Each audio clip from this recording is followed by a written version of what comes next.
বন্ধুরা, আজ আমি তোমাদের কুমিরের জীবন সম্পর্কে বলবো। কুমিরের জীবন খুবই মজার এবং প্রকৃতির এক বিস্ময়।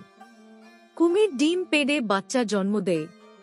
মেয়ে কুমির নদীর ধারে বা জলাভূমির পাশে বালুতে একটা বড় গর্ত করে সেখানে 20 থেকে 50টি ডিম পাড়ে। তারপর মাটি দিয়ে ঢেকে দেয় যাতে শিকারীরা না পায়। ডিমগুলো প্রায় 2 থেকে 3 মাস ধরে সূর্যের তাপে উষ্ণ থাকে। এই সময় মা কুমির কাছাকাছি থাকে এবং ডিমগুলোর দেখাশোনা করে।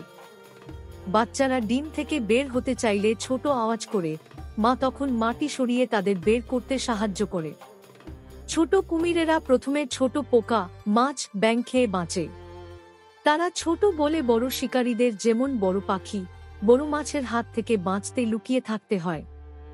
ধীরে ধীরে বড় হওয়ার সঙ্গে সঙ্গে তারা শক্তিশালী হয়ে ওঠে। বড় কুমিররা মাছ, পাখি, কচ্ছপ, হরিণের মতো বড় প্রাণীও শিকার করে।